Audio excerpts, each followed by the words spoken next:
appreciate everybody showing up. What a great experience. I appreciate our guys for the great job that they did, the players and the coaches.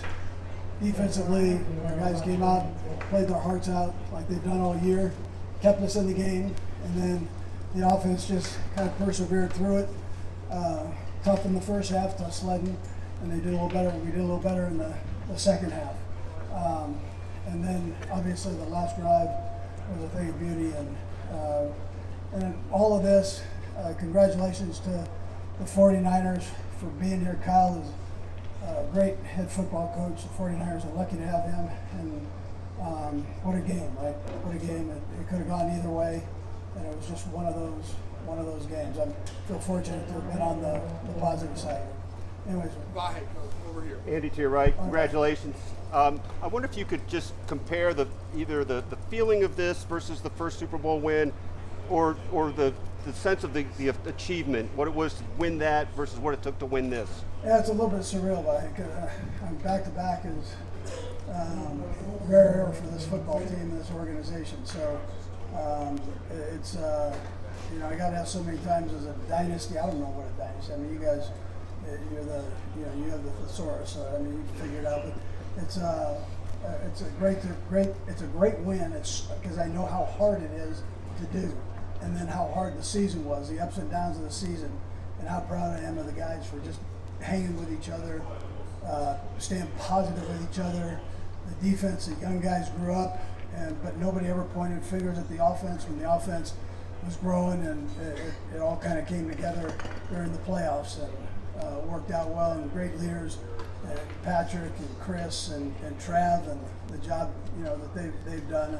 They're passionate players, man, and I love that. And even if they chest bump me to the other side of the 50, I mean, I appreciate it. I just love that the guy wants to play and wants to be in there playing, and he knows I love that. So it makes me feel young. Adam. Hey, Andy. Cole Hardman, there was really nothing to suggest during the season that he was going to have a game like this. What did you see from him that maybe led you to believe this could happen? Yeah, because he works hard at it, and he can run like a son of a gun. He's fast. And so we were able to hit him on the deep one. We didn't capitalize on it with the fumble, but we came back at the end, and we got another corner dog to work for us. So, yeah. Coach, now that it's over, just how challenging was this year for Pat, and how did you see him adapt to what the offense was? I loved what he did. So we struggled, and a lot of it was drops, a lot of it was penalties, and then Reid was growing, and he was getting better every week. Once that took place, and we eliminated those things, or at least minimized them, better things happen. And it's great to have Reid opposite Kels. It's tough to double Kels when you have that guy that can kind of work inside the numbers there along with him, and that's a territory that Pat loves to strike. So it's it worked out well. Yeah. Matt. You mentioned, Coach, the guys having the passion to chest bump you. Now that the season's over, can you tell us what Travis was talking to you about and what he was upset about in that situation? Yeah, he caught me off balance. I wasn't watching. He cheap shot, but that's all right. He'll be good. He was really coming over, just put me in. I'll score. So that's really what it was. Well, I love that. I mean, it's not the first time, so I appreciate it. Right here. Go ahead. Louder.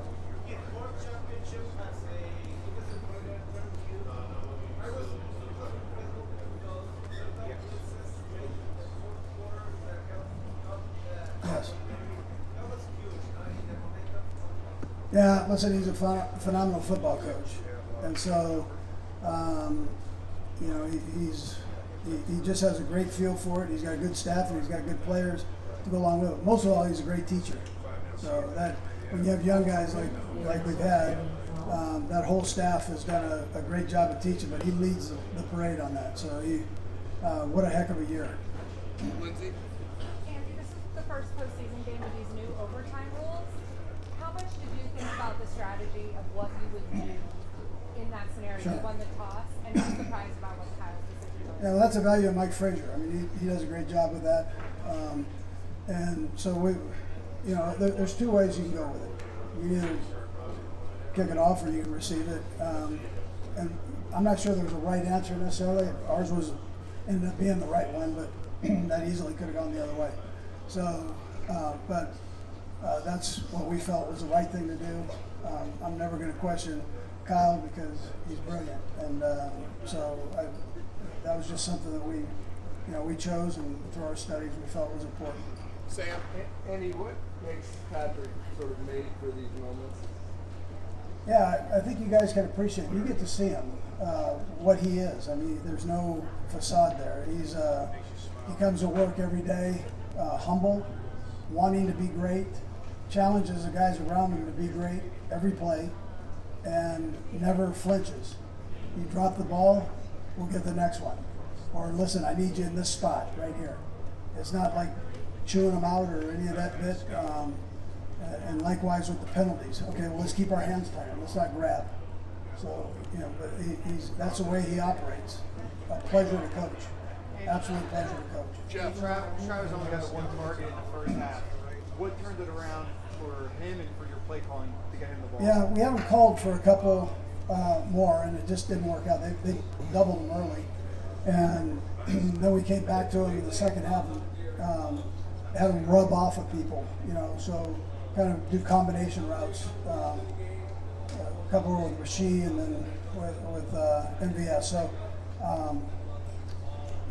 we were able to get well. We know we need to get him the ball. We need to get Pacheco the ball, and then forward the ball. So Rice the ball. So, and we were struggling on first downs.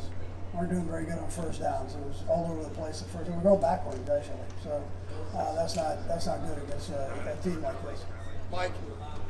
Even when Travis wasn't getting the ball, it looked like he was creating for other teammates. And then what adjustments in the second half did make you start getting the ball? Yeah, so those things, just working combination routes, and we were able to get him into space and away from any possible double teams. So that's what took place. Right. 4 more. Right here, sir. Coach, I'm sure this feeling never gets old, but can you describe how your emotions change as you're on this stage year after year? Yeah, listen, I mean, this is a tough profession, which we all know, competitive. I mean, the parity of this league is ridiculous. And so to watch your guys work and focus and all that, I mean, you just appreciate, I think the older you get, you probably appreciate that also. I mean, I appreciate the first one because it took me 1,000 years to get into a Super Bowl. So, but and at least be able to hold that Lombardi trophy. So, I appreciate every day that I have to do this. I work for a great owner and ownership family.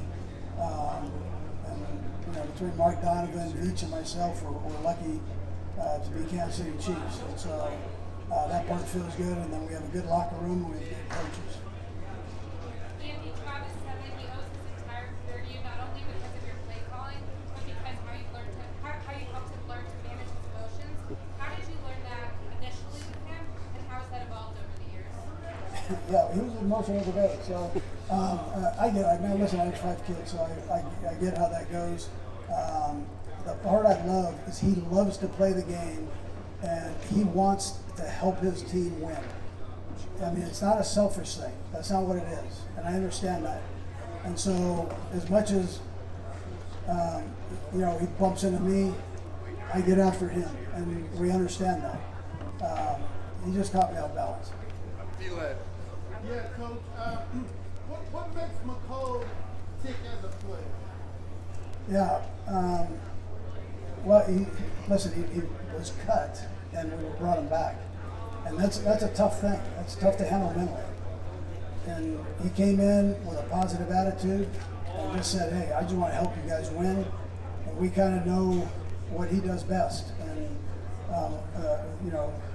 Nagy does a great job of putting him in positions, and really he's got that mastered with that kid, where to put him and how to use him. So you saw that tonight. Yeah. Last 3, right here. Coach, many congratulations. You are used to come from behind, this is your third comeback, you're winning Super Bowl, so you are ready to partner with Coach Reid and Coach Paul. What your feelings and your thoughts, and just clarifying why you decided Yeah, well, I thought we had something there that was good. Now, sometimes you got to evaluate it. So, if the other team's been out there a long time and they've had a long drive, you kind of look at the guys and you go, listen, we might want to just keep this thing going and not give them a rest, the other team a rest. And so, as long as you have something good in the pocket there, so we thought we did, and we thought we had them kind of thinking there a little bit, and it worked out okay. Yes, sir. Congratulations on the win. How special is this for you? And what did you say to the guys when we were down by 10? Yeah, so I didn't say a whole lot, just keep going.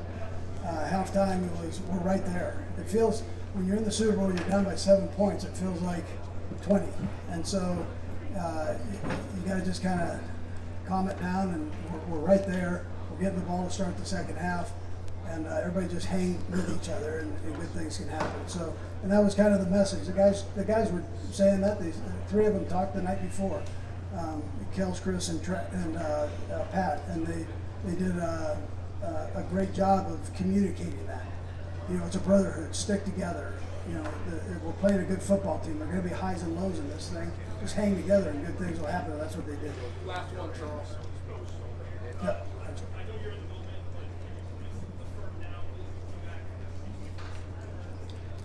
Yeah, I haven't had time to think about it, but yeah, sure. All right, I mean, I get asked that, so I'm mad at Belichick and Pete because now I get asked all those questions. All right.